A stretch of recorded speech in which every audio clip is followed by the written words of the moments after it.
PT Waskita Beton Precast Tbk atau emiten berkode saham WSBP menerima surat pengunduran diri dari 3 komisaris perseroan. PT Jasa Marga Persero Tbk emiten berkode saham JSMR akan menerbitkan obligasi berkelanjutan 3 tahap 2 tahun 2025 senilai 1 triliun rupiah dengan penawaran umum yang dijadwalkan mulai 1 September 2025. Dalam keterbukaan informasi Bursa Efek Indonesia, Perseroan menyebut bahwa rencana rights issue akan dimintakan persetujuan pemegang saham melalui RUU PSLB pada 25 September 2025.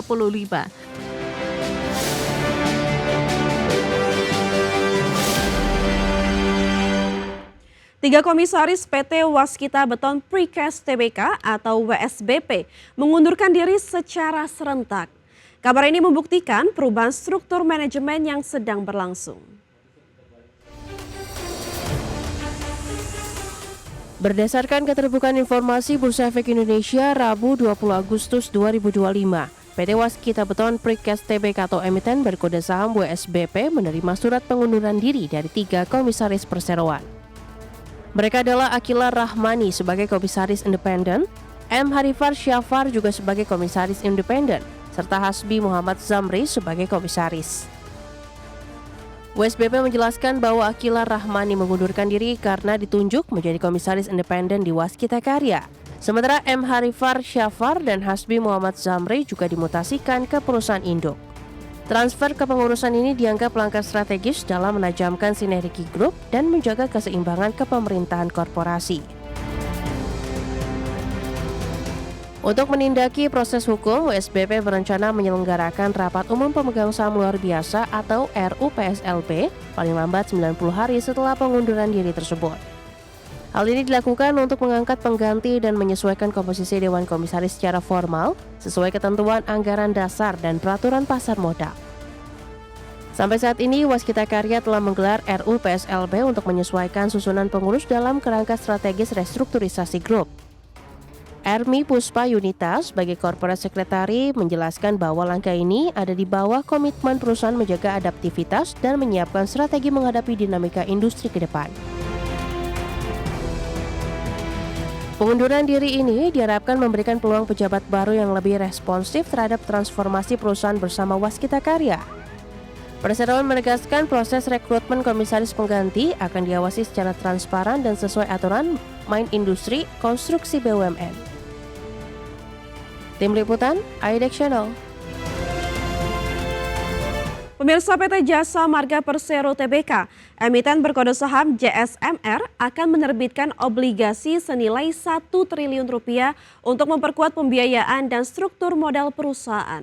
Obligasi ini terdiri dari 3 seri dengan tenor hingga 10 tahun dan suku bunga maksimal 7,15%.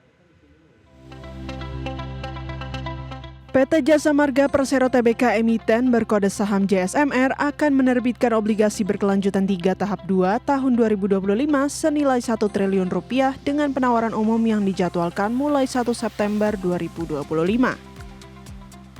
Obligasi tersebut terdiri dari 3 seri, yaitu seri A 120 miliar rupiah dengan jangka obligasi 3 tahun dan bunga sebesar 6,40%, seri B senilai 100 miliar rupiah dengan jangka obligasi 5 tahun dan bunga 6,60%, dan yang terakhir seri C senilai 780 miliar rupiah dengan jangka obligasi 10 tahun dengan bunga 7,15%.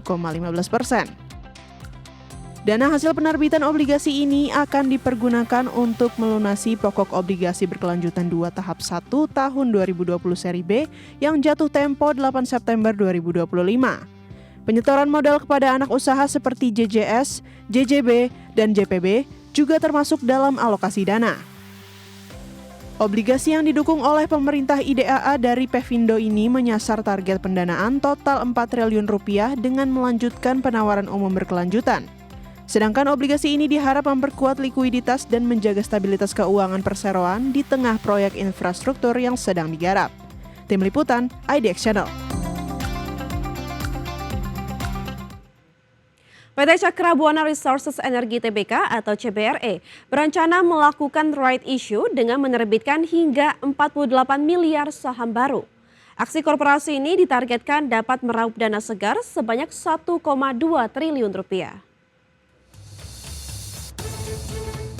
Dalam keterbukaan informasi Bursa Efek Indonesia, Perseroan menyebut bahwa rencana rights issue akan dimintakan persetujuan pemegang saham melalui RUU PSLB pada 25 September 2025. Seluruh penerbitan saham baru nantinya tunduk pada ketentuan POJK nomor 32/2015 dan prospektus resmi yang akan diterbitkan Perseroan. Nilai nominal saham yang diterbitkan sama dengan saham existing, yakni Rp25 per saham. Manajemen Perseroan menyampaikan dana hasil rights issue akan dipakai untuk membayar sebagian utang kepada pihak ketiga. Selain itu, dana juga dialokasikan untuk kebutuhan modal kerja dan rencana penambahan armada perusahaan. Perseroan menegaskan detail penggunaan dana akan dijelaskan lebih lanjut dalam prospektus resmi yang segera dirilis. Perseroan berharap aksi korporasi ini bisa memperkuat struktur permodalan dan mengundang lebih banyak investor. Dengan demikian, kinerja perusahaan diharapkan semakin solid dan mampu memberi nilai tambah bagi pemegang saham. Rights issue ini juga menjadi salah satu langkah strategis Perseroan untuk menjaga pertumbuhan bisnis jangka panjang. Berbagai sumber IDX Channel. Pemirsa, dari informasi emiten kita beralih ke update IHSG sesi pertama hari ini, di mana pada penutupan sesi pertama hari ini IHSG ditutup melemah 0,61% ke level 7.895,35. Adapun IHSG tadi pagi dibuka di level 7.903 dan sempat menyentuh titik tertinggi di level 7.932. Adapun 380 saham mengalami penguatan, 249 saham mengalami penurunan, dan 169 saham stagnan atau tidak bergerak. Adapun pemirsa, dari top gainers atau saham-saham mengalami penguatan tertinggi antara lain ada BRMS yang mengalami kenaikan 5,73%, ada Aman yang mengalami penaikan 2,94%, ada WIRG mengalami penaikan 7,3% dan WIFI mengalami kenaikan 1,81%. Sementara dari sisi top losers pemirsa, ada DSSA mengalami penurunan 14,83%, BRPT mengalami penurunan 3,4%, Dewa mengalami penurunan 1,69% dan INKP mengalami penurunan 2,19%. Dari pergerakan sektoral pemirsa, teknologi dan industri sama-sama mengalami kenaikan di 1,39% dan 0,87%, sementara energi dan infrastruktur sama-sama mengalami penurunan di 1,77% dan 0,53%.